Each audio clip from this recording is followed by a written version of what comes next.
we were trying to do that so far in California.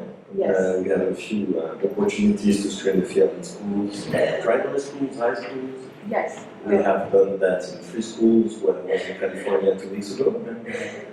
We were speaking, Yes. planning on doing it. That's very good. Yeah. So, while the credits are rolling, and before we get into the discussion of the film, just so that I don't forget, I want to mention that the reason Clément was here this weekend is that there is a big festival happening at French Cultural Services. Is everyone aware of the festival? It's happening this weekend at Festival de la Tartine. Okay. So, French Cultural Services, which is on Fifth Avenue and 79th Street. Yes. Thank you. Organizes a sort of ideas festival every year on a particular theme with a guest curator. And this year, the theme is the climate moment. And it is curated by Bill McKibben. Who knows who Bill McKibben is? Raise your hand. Oh, I don't know who Bill McKibben is. He's the founder of 350.org, among other things, and has been writing about the climate change, but about climate change for 30 years, actually. He's one of the first people to write a book on the issue that's been writing about ever since. In any case, he's the guest curator for the festival, and Clément is speaking on one of the panels, which is, are you on the same panel? Yes. Yes. And the focus of that panel is on the role of the arts. And Actually, not at all. No? Okay. It's about, Which one? I don't know my glasses, so forget which one you're on. This is about environmental policy. Oh, okay. Local government policy making, and that is Saturday at 4:30. So you can find out about that. We have postcards over here, and it's also on the website, frenchculture.org. So hope that you can join them for that as well, and attend some of the other panels. And Bill McKibben will be speaking at Columbia on Monday, November 11th at 1 o'clock, joined by Marine Toussaint, who's one of the other guest speakers at the festival, and she is a member of the European Parliament. She was involved in starting what's called L'Affaire de Tous, which is an effort to sue the French state for inaction on climate change, and that involved circulating a petition that got 2 million signatures. So she and Bill will be speaking in dialogue, and that's going to happen at the Journalism Building on Monday at 1 o'clock. We're organizing it and co-sponsored it, so we hope that you can come back for that. So now to turn to this wonderful film, really remarkable. And Bryan played a number of different roles as a speaker and also at some point as a camera operator, it looked like. Yeah, I saw you. So maybe we could start, be thinking of your questions, and I'll start just with a few questions of my own, and then we'll open it up for questions from the audience. Can you tell us a little bit more about the origins of this film, how you started? You said that you and Sophie just came over here and rented a van and went on the road. What did you know before you started the film? What had you heard? And what were your first steps? Did you get any training in how to use a camera and how to record sound? And what kind of training did you have or did you acquire on the road? What were the first things that you did? How did you meet Bryan? And so let's start with Any questions? Yeah. Also, how did you pay for it? Yeah. So that's a related question. Another question. And then, Okay. Yeah. First and foremost, thank you very much, Maison Française, for having us. That's really appreciate that. Thank you, Bryan, for being here. Thank you, Bryan, always around, and thank you very much for your support. I appreciate it. So, how it came about, this project, it doesn't come from us, really. We physically came to the US, but we were fortunate enough to meet people like Bryan, Belina, Casey, and all the others, Patricia and Judith, who actually educated us. Because we came from, we still live in Europe, in Germany. We were not educated about those big issues. We could read them in newspapers, or on TV, but that's another thing to actually face it and understand what it means, you know, in your heart, in your guts, in your body, in your soul, you know, what means impact, you know, and the education was by traveling and mostly by listening to people sharing their impacts and what it felt like to actually experience destruction, to experience colonization, to experience oppression. And the journey for us and the main process of making this film was facing our own toxicity as Europeans that were descendants or even like come from the oppressing countries. So, you know, it was not only like seeing, you know, those big fumes going from industries, but it was recognizing, you know, these toxics, those toxics were within us, you know, with this culture of oppression that we show in the film. So by traveling and, you know, meeting those awesome people, we were able to learn more about the situations on the global scale, regionally, nationally, internationally, and go through this journey within. So this is like this within a build-out process that made this film possible. And the technicity of it is just like, I knew how to make photography, and with Sophie, my wife, we learned how to handle the boom pole, you know, for the sound. And we learned. So in the beginning, we didn't plan on doing a film. We just wanted to make a short piece, like a 10, 20 minutes video. And as we traveled, we saw people very willing, able to express themselves and to share with us, you know, what was going on in their part of the world. So, and we did like a short video, then a second one, and a third one, and we saw that actually media work, which Bryan has done for the past 20 years, was a very powerful way to support, you know, the community-based initiatives to report on the impacts. So that's what we did, you know, like short videos, traveling. And then after a while, after a few months, we understood there was a bigger story to be told, and just write the film. And I did photography before, so the switch from photography to cinema was not so difficult. It's not automatic either. Did you also edit the film, or did you hire it? No way. No, I mean, I work jointly with an editor that is in New York, Emma Morris. She's very kind, she's awesome.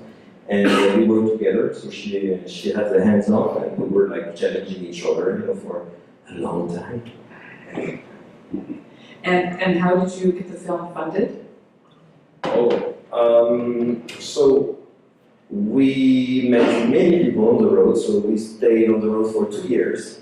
We met many, you know, like privileged people, and we were just like begging for 2 years. So we didn't want to really like take those big funds from big foundations. So what we did was we led 2 crowdfunding campaigns, trying to grow a community around the film, which takes time. So first it was with our money, I mean, all of it is gone, and individuals. So it's mostly wealthy individuals and crowdfundings that brought the money. Okay, and one last question about the making of the film. What about the graphics? When did that come in at the end, in the editing process? Were they done by one person? What was the idea behind that? Tell us a little bit more about that aspect of the film. So I'm pretty ignorant about films. I think it was pretty cool to take risks, which is a good thing, you know. So there is no voiceover, so there is not another white man speaking on behalf of indigenous women or impacted communities, which is kind of risky because, you know, like distributors don't like when it's not like it's supposed to be. This one was my idea, not to me, but this one was. It was to actually implement animation in the film, which is another risk. Like some people watch the animation, they're like, it's not a documentary, but we did it anyway, and we were lucky enough. Online, I just saw this video made by this team of women animators in Colombia.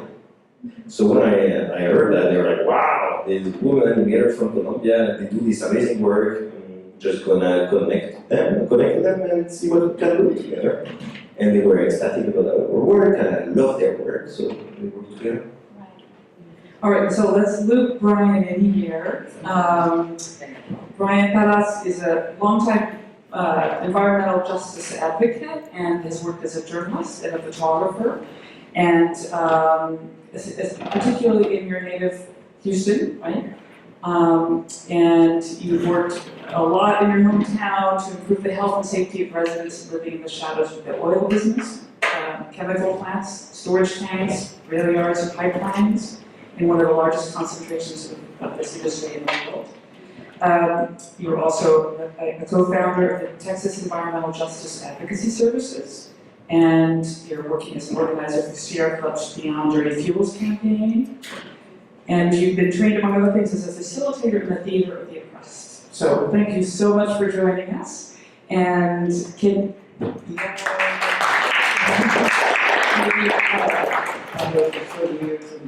yeah. So maybe you can first tell us how you met Clément, and maybe a little bit about how you became involved in this work. And I think it would be also really interesting for people to hear how questions of environmental devastation and social justice have come to be two themes that are very much joined in your work and in the work of other individuals and groups that we saw in the film. All right, let me see if I can remember all the questions. Okay, is this on? Can everyone hear? Check, check. Yeah. Just have to kiss the mic. All right. Yeah, so I completely forgot all your questions already. But, I think How did you meet Clément, first of all? it's so hard, the timelines for me are always circles, and I think, you know, I have to say that I met Melina and Clayton first, in London of all places, during an action of BP. We had just been devastated by the BP drilling disaster in the Gulf of Mexico, and they were fighting this tar sands. BP was a large investor in that project early on. I think it was 2011.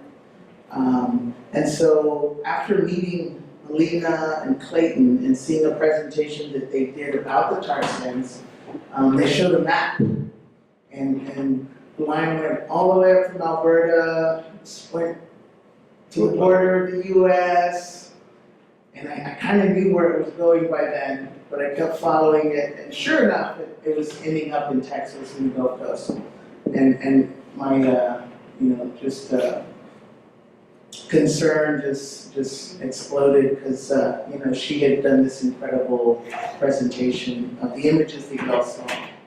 And Melina was, you know, just a different person at the time too. This was before her sister was killed. And so after that, I heard about this healing walk that they were doing, and you know, I really wanted to go to show solidarity, but also to learn more about what the tar sands were. Because one of the things that was happening was we were moving away from conventional oil projects and going into these really, really risky, extractive endeavors like deep sea drilling. The reason BP happened is because it was a highly risky endeavors. It's like, I think, over 5 miles deep. Fracking, another extreme energy extraction of fossil fuels, and the tar sands. So for me, I've always been trying to like figure out the bigger picture, and this was a way to see it firsthand. And they did invite us. But we had to raise money too, because none of this is ever funded. But we eventually ended up going to the last healing walk that they had, and there was Clément and Sophie. Watch chasing.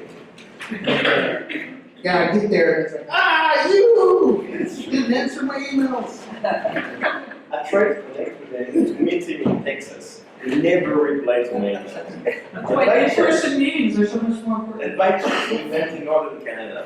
If it's meant to happen, it'll happen. And You just didn't want to meet him. Too late now. you get a lot of emails and requests, and you know, I'll say this too. One of the things that's been really difficult is, you know, I have done journalist work, and it's been hard to make a living.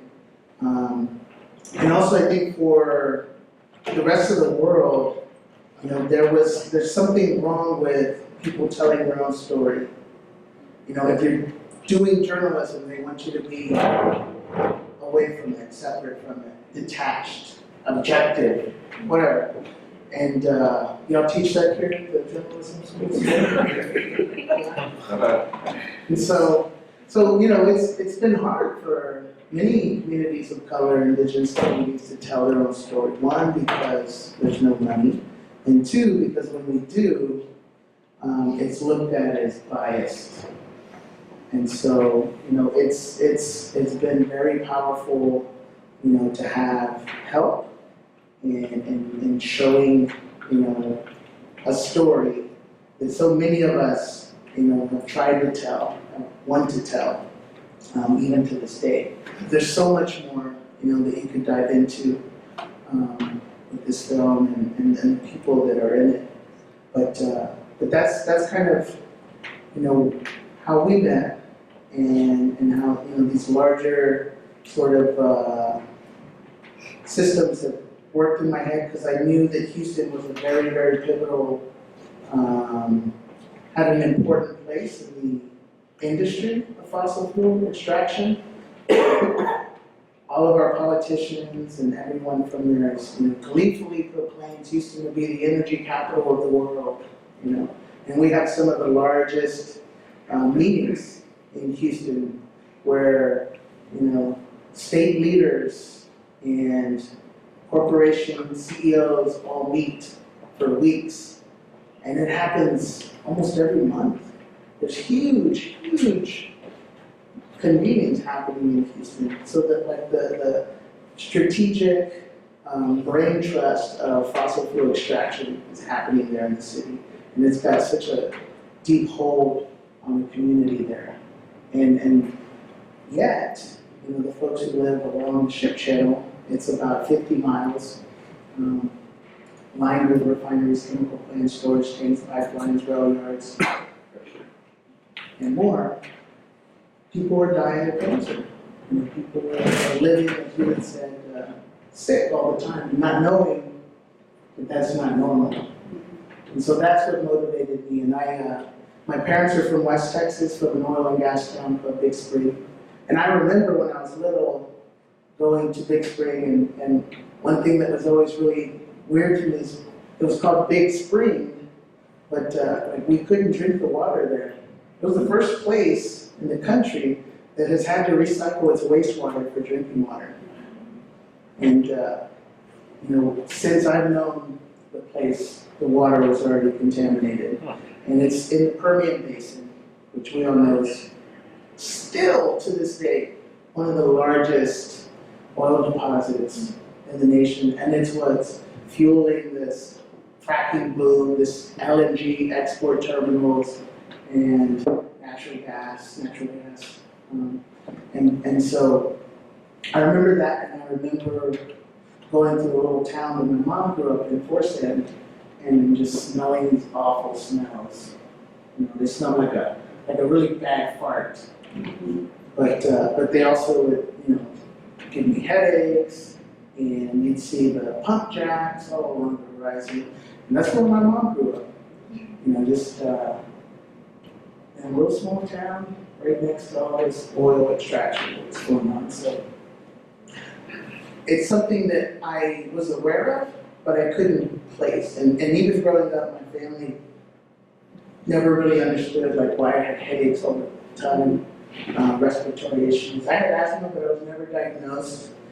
So I never knew I had asthma until 2 years ago, or actually this year, when I finally got diagnosed, and now I'm just like treating it.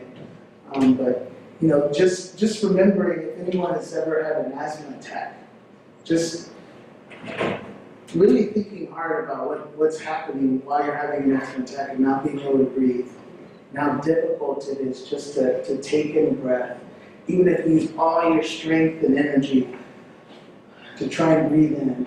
You know, it's like breathing in through a little coffee straw. And, you know, that happens to a lot of our children. And they don't know what's going on. They think it's normal. This is just their everyday life. So that's what motivated me originally. And when I graduated from college, I went back to Houston and my dad was already doing this work. So I just joined in, and it was 2000, 1999. So there were a lot of things happening. Digital media was, exploding. There were now new ways to publish online. Cameras were becoming cheaper, and I just started by documenting flares, just things that were happening, and trying to help my dad sort of, reach folks through social media, which hadn't even existed yet. Like, it took years for that to develop, right? But that's kind of, how I got my start, and it allowed me to better understand my own personal journey and story, and why, my own health impacts made sense now.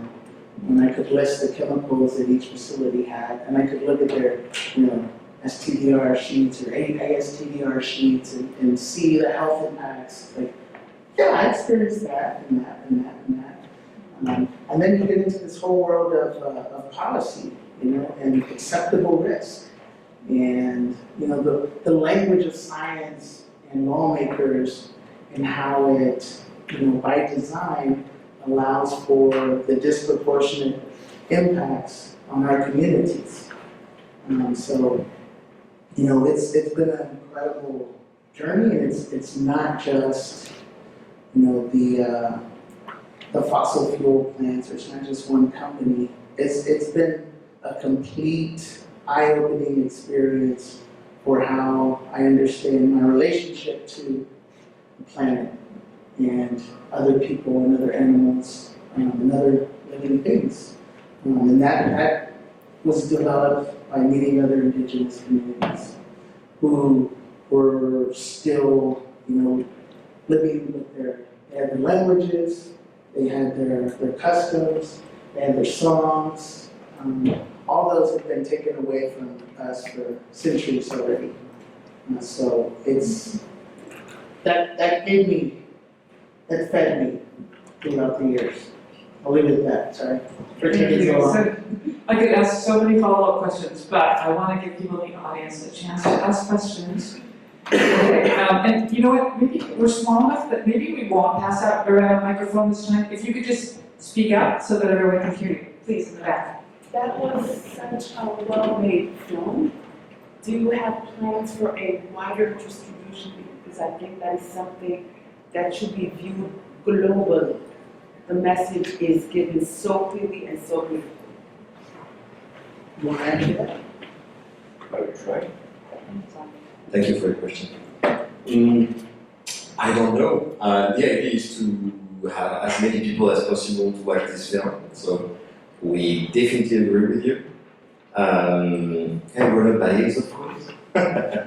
But the fact is that we were lucky enough to be screened and selected by 25 or 26 film festivals in 10 weeks, just in the US. So we did the world premiere in the state of New York at the Woodstock Film Festival, I don't remember when, a month ago. And so that's really good for, independent film.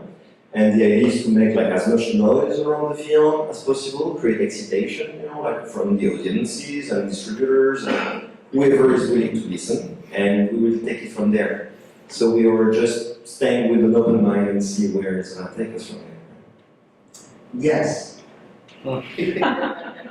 So, one issue that is coming up at the UN in 2020 is that the Sustainable Development Goal target 12.4, which covers chemical waste and the release of hazardous chemical waste into air, water, and soil. That target expires in September 2020.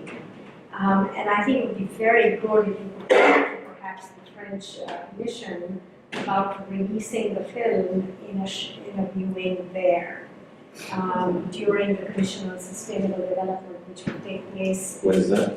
in New York in May, April-May. Okay, cool. And then there is a sort of meeting in October in Bonn next year, where all the reports on the release of chemicals into the air, water, and soil globally are supposed to be reported.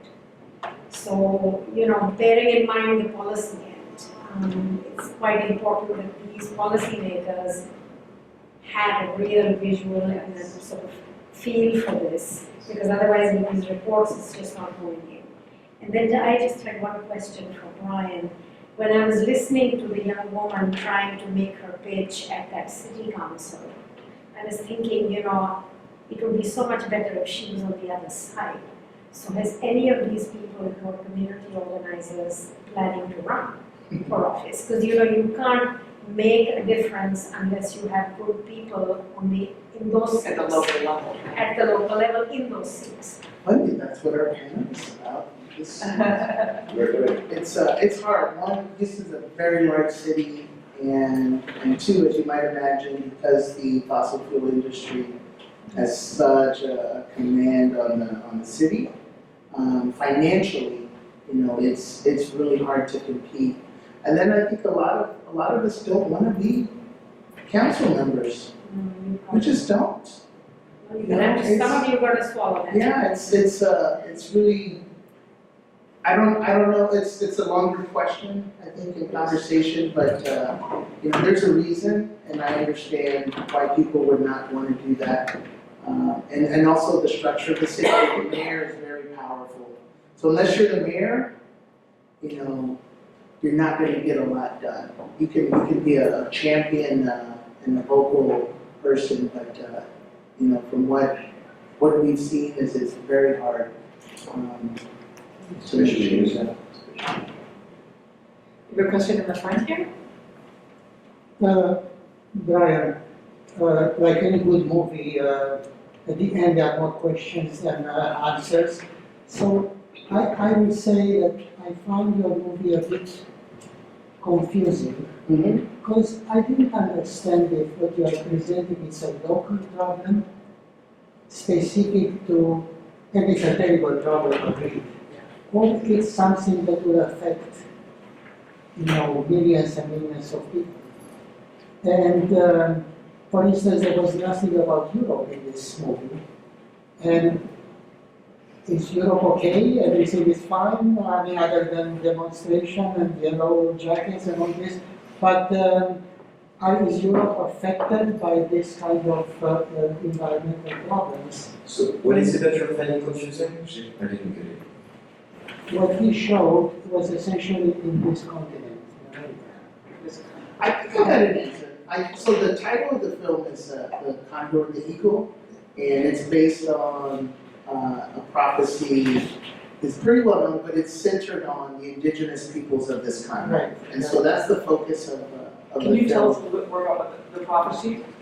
I mean, I'm By no way of expert. experience, right? I'm no expert on prophecy, but to answer the question, it is an understanding that there has been a very, very severe disruption in the balance of all of us globally that happened at first contact with Europe and the Americas.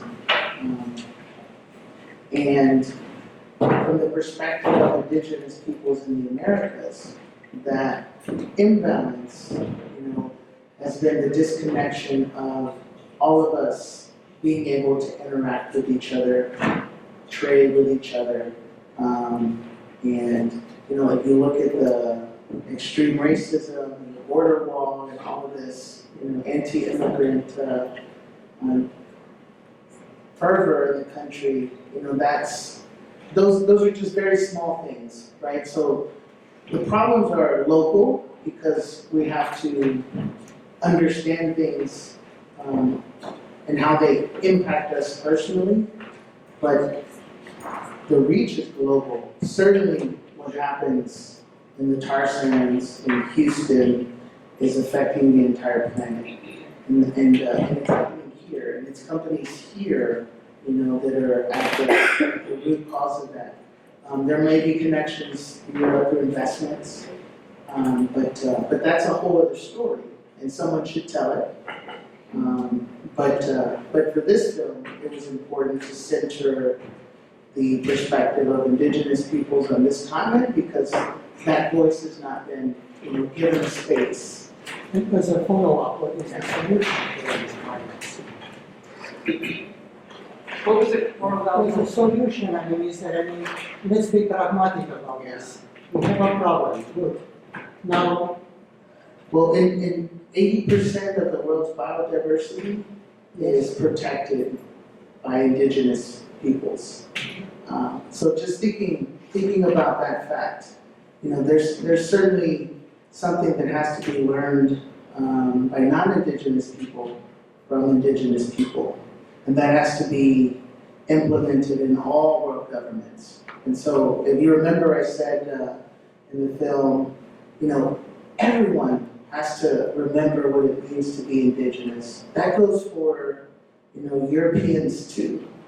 At some point, there was a disconnect between the relationship to the land. I don't know when that happened. I don't know what that relationship looked like. But that's something that I think each individual, each nation, each community has to really, think about. And there has to be a direct relationship to the land wherever you're from, wherever you live right now. That's the real solution.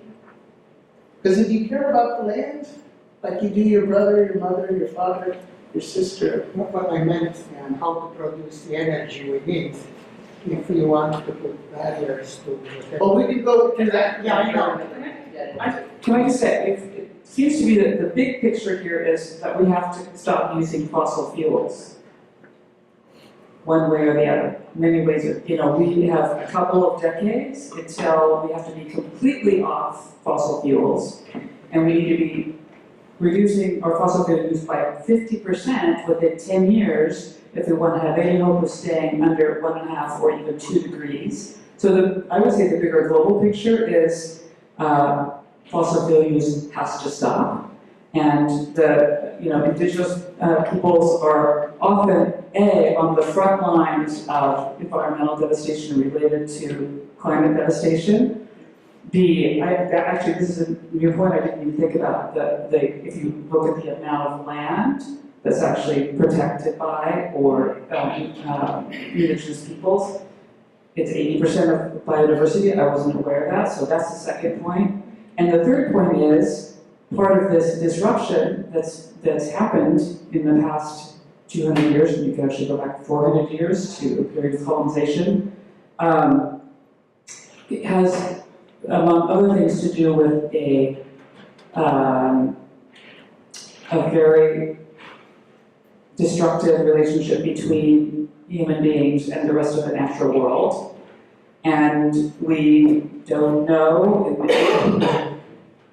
industrial, Western, fossil fuel-based society, how to have a healthy relationship with nature. And I think that there are traditions that we can turn to that present a very different picture of our relationship to nature, of our relationship to future generations. So it seems to me that that's part of the bigger picture. And these are showing local examples and local leadership that to address a larger issue. Sorry. That's a question. It's a question and it's comment in response to what was brought up in terms of solutions. I think when we present this kind of argument, this kind of film, to a population that has been brought up in a system of domination and wants to find a quick way out of the solution, oftentimes we come up with solutions that do more harm and perpetuate the same problems. In the lands of my ancestors in southern Mexico, in Oaxaca, there's a place called the Istmo de Tehuantepec. It's an area called La Ventosa, the windest area in the Americas. It's a place where the land has been turned into massive wind farms, whose energy is being used to fuel the continuing industries of Walmart, Heineken, Coca-Cola, Bimbo, the large transnational companies. Indigenous people, Zapotec, Iku people are being displaced on a day-to-day basis to make way for this so-called solutions. In Brazil, the Guarrara people are facing killings, threats, to open up their lands for agrofuels, to keep up solutions for agrofuels, biofuels.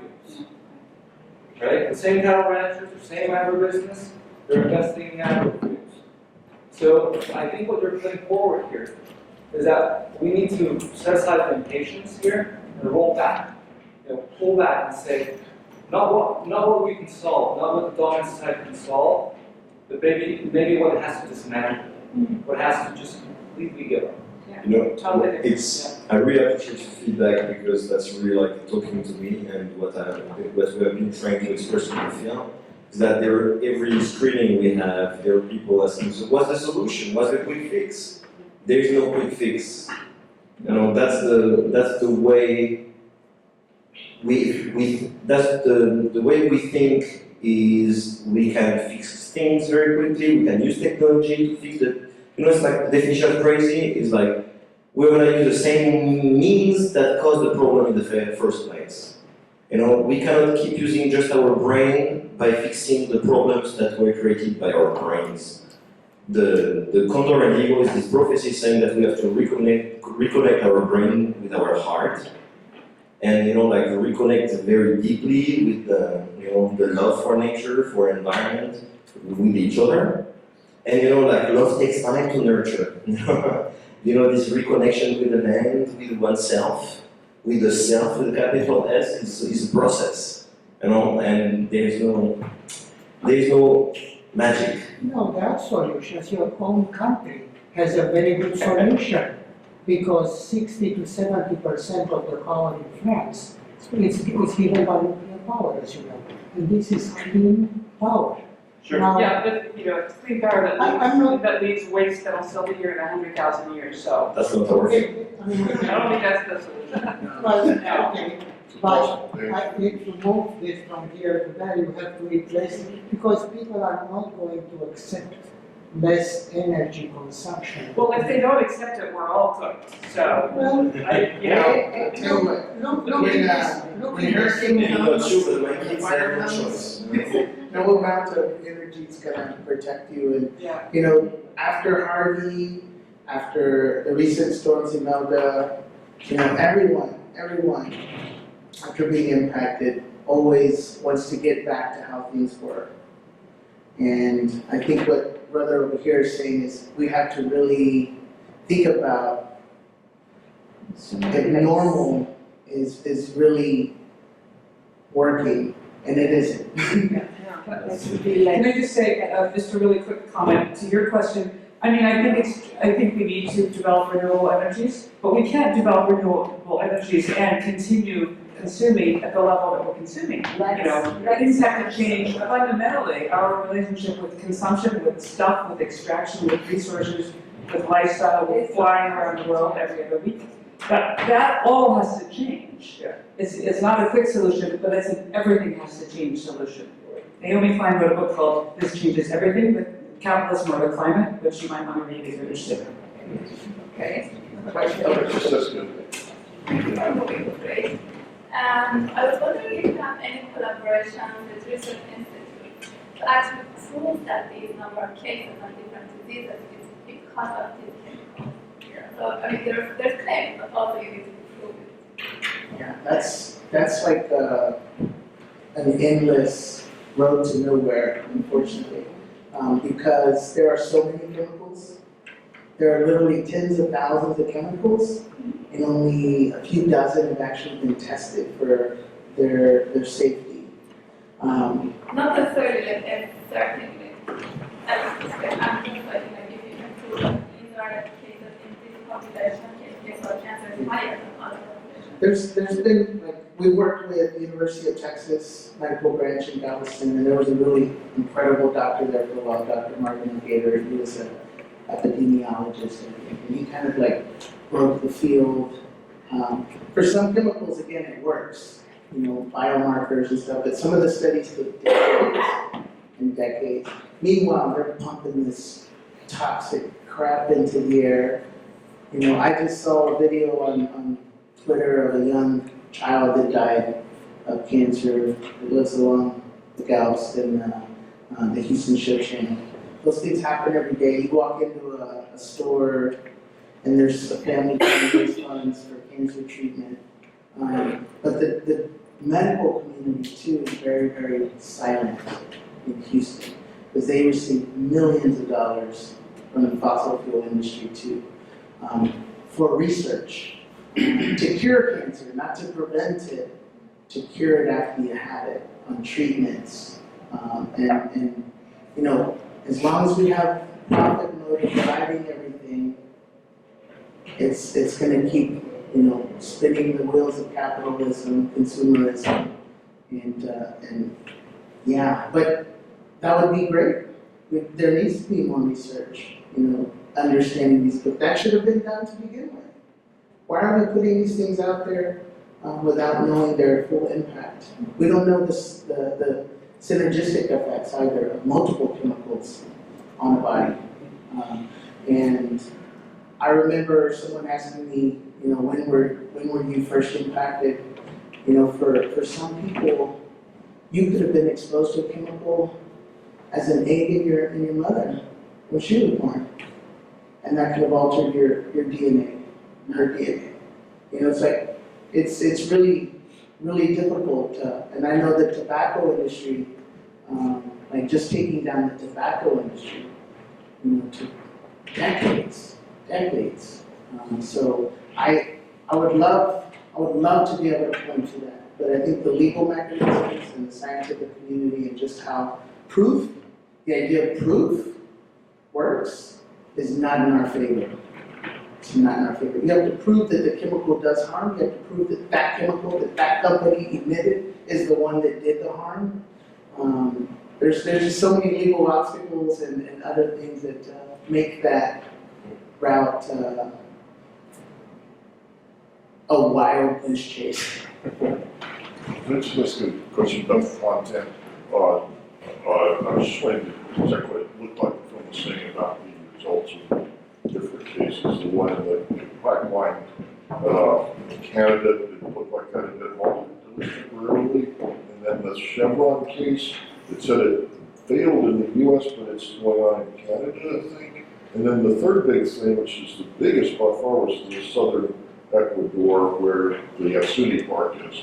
And the previous president had opened it up to China, especially coming in from Brazil. Is that right? Because that's a huge thing. If that has that gone through, is it being built?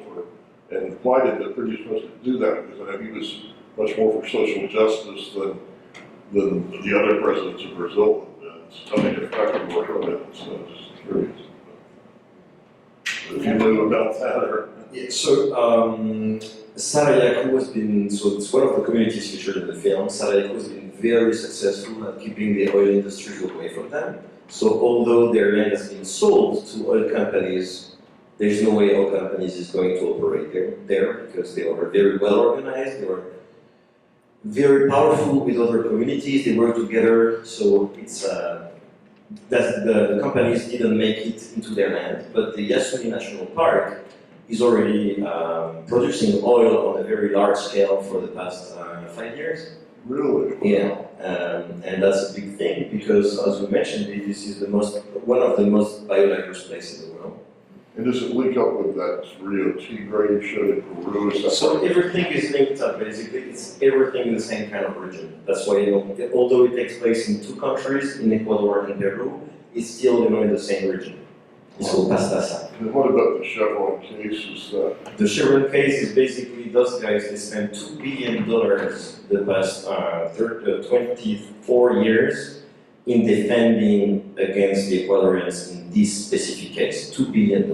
They have, I think, 3,000 lawyers. So as the guy in the film mentioned, their strategy is to just postpone it eternally until, there's no motivation anymore to sue them.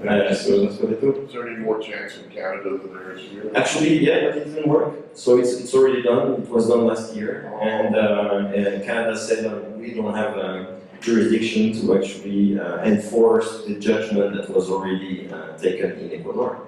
So the judgment is not to be done. They have been already recognized guilty. But as they left, the assets left the country, so it's again a legal trick. Yeah. It's everything is a legal trick, like for the chemicals in the air or for holding corporations accountable. And then what about the pipeline? Is that on hold? The pipeline, you're speaking about the pipeline in Canada or the Keystone pipeline crossing the US? Well, what were you showing in the film? You said it had been blocked for temporarily, that's what. Keystone. So the Keystone pipeline has been halted, but yeah, we know that it's not like they didn't drop the ball. They will push forward again with this project, and it sounds like it's going to happen soon, right?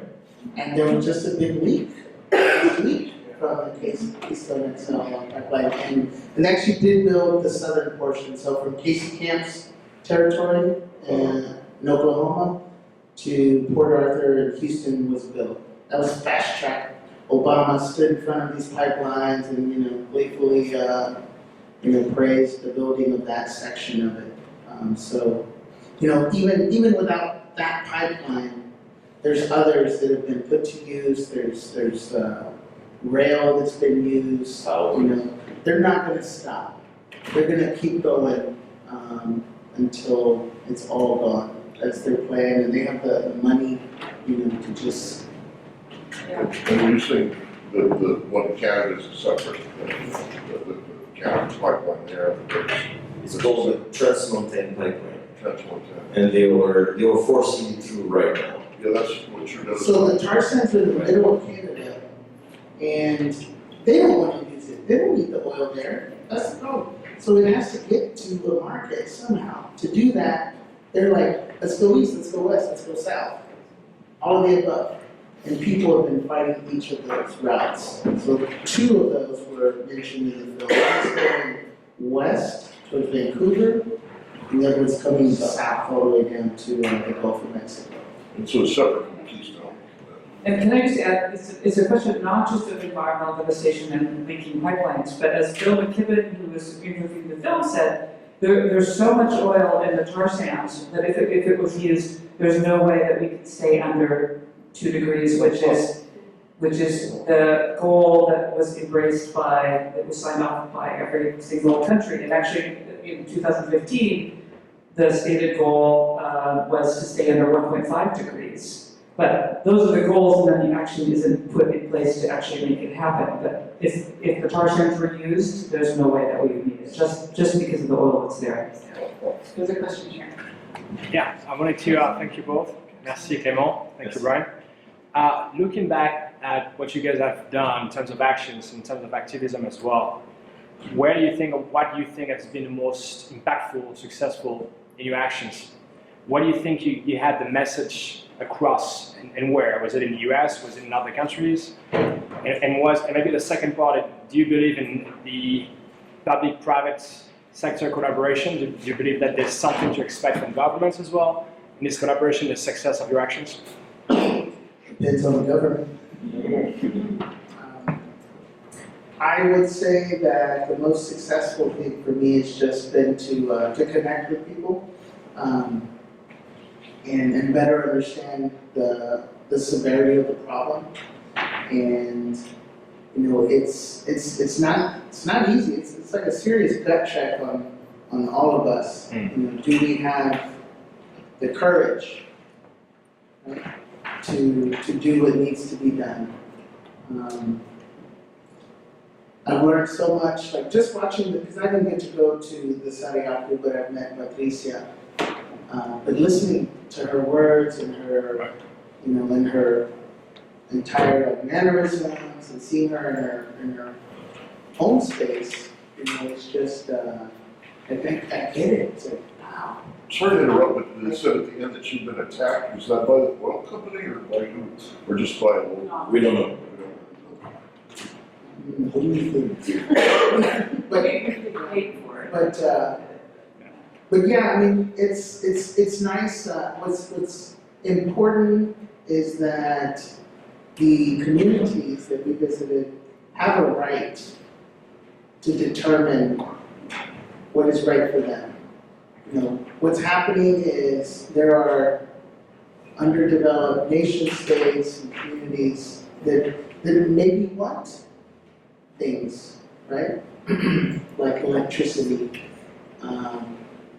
But what happens is once they find out what is taken, what they give up, once that's had, is really devastating, and you can never go back. That's the problem. Once you've given up, once the rainforest is gone, it's gone. How many species have we lost in our lifetimes? How many animals have we seen in the course of a week? It's pretty sad. I can't even count 5. There's only going to be dogs and cats left in the world. But so those are like the things that really. So you were saying depending where. That was when I asked you where your message had the most resonance. You said it depends on where. I said the company. Oh, the company. Oh, yeah. What company? Yeah. I mean the nation. What nation? Yeah. Who's running the government? And that's kind of a problem too, right? 'Cause there's no continuity. There's no consistency. It's like this pendulum, Barack, Trump, Bush, Clinton, and they're not so different, right? They're not really thinking long term. Everyone, even a lot of us, are thinking, how can I get through the day? How can I, get what I need for myself and my family? Our society isn't built for us to think collectively by design. And maybe this is why it's a gut check, because we're all into this instant gratification, myself as well. So that's why this topic is so emotional and sensitive for all of us. We have different reactions to that matter, but we're all concerned, right? So it's really a gut check, because living in New York, I've been here for 15 years. My life has been, how do I get by? How do I survive here in this ecosystem? And stepping back, looking at the whole picture, the earth is somewhat difficult sometimes. And I'm making all kind of excuses as well. I don't have time, I'm worried about money, but this is the number one preoccupation, this is the number one concern, this is the long-term game we should be playing. And society is not manufactured in a way that we're playing the long-term game. I mean, that's my feeling here in New York. But yeah, so it is difficult, it is very... You're not the first one mentioning that. Yeah. Stuff of life. Yeah. Yes. Well, I grew up in a white affluent community in Westchester, and I just think from East Coast perspective, nature is not inhabited. It's beautiful, so then you have a situation where the nature conservancy is buying up land and pushing people off of it. And I just think that really the whole oil problem and the whole profit problem is a race problem, and it has to do with whites thinking that they're superior. Really in their gut, not thinking that we're equal to these people that we're displacing from land, or that are getting toxic fumes, or losing their lives, or really there's just no sense of equality. So I really feel the fight has to go deep. And Lee GUERRA, Helen, who was sitting next to me, gave a lecture last week about the relationship of indigenous people to land, that land is cared for by the indigenous, that they help select species and take care of animals, and basically we just wiped out this entire country, and now it's happening in Canada. And we can't retrieve those relationships.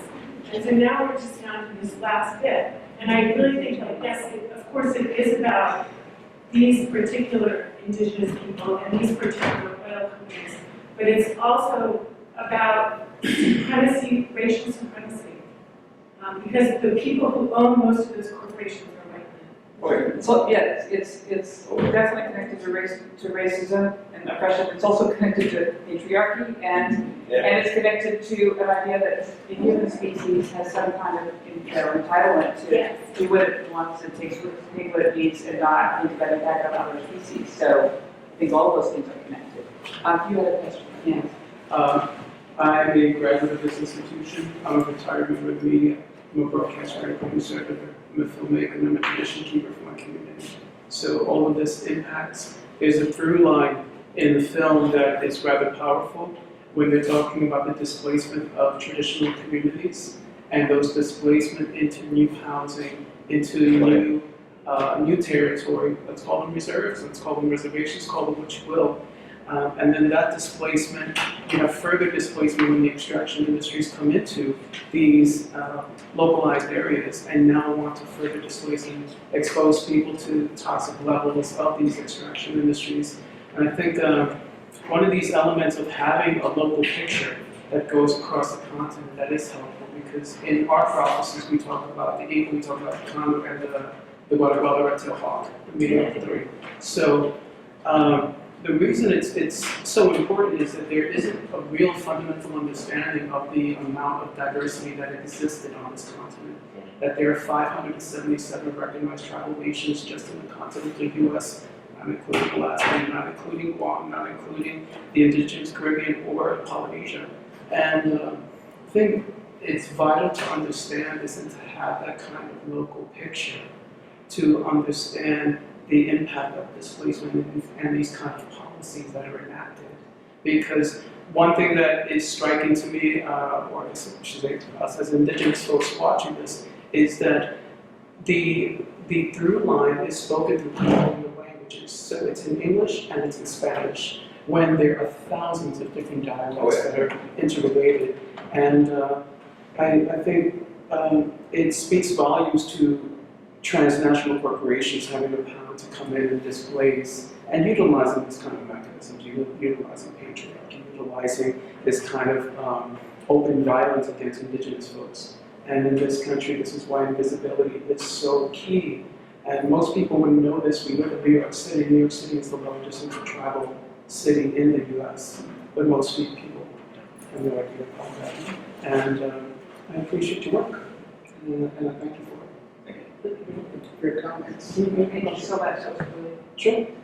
wonderful addition. Okay, I think we'll take the last question and then we'll end the discussion formally, but maybe you could stay around for a few minutes if you want to come in. Yes. Okay, I'll be as brief as possible. My name is Kathy, and I live in the Bronx, and I'm a community organizer. I consider myself a spiritual healer, and I feel like I've been doing a lot of work in my community, not so much in the environmental activism, but in remembering, like helping people remembering our lost traditions. Because what I find is that in our communities, especially communities of people of color, we are so far removed from our original traditions. That's why I really enjoy, Bryan, watching your spiritual journey develop in the film. Because that's a missing component, is that we have forgotten our traditions. My mom and dad were born in the Dominican Republic. I'm a direct descendant of the Taínos, yet it's very hard for me to connect with my own roots. I have to go through Mexican indigenous or South American indigenous, but straight from the Caribbean they're really wiped out. So I think that part of the solution is us remembering our roots, remembering our ancestors, remembering our original traditions that honor the earth always. You know, we're so far removed, and I think that's the missing part, is just remembering. So I'm glad that you offered that, because not enough people are offering that piece that's missing. So thank you. Thank you. Thank you so much for sharing, for making this film, sharing it with us, for staying to this discussion. Thanks to all of you for your wonderful questions and comments. And good luck with the continuation of sharing this film elsewhere and with the festival this weekend. Thank you.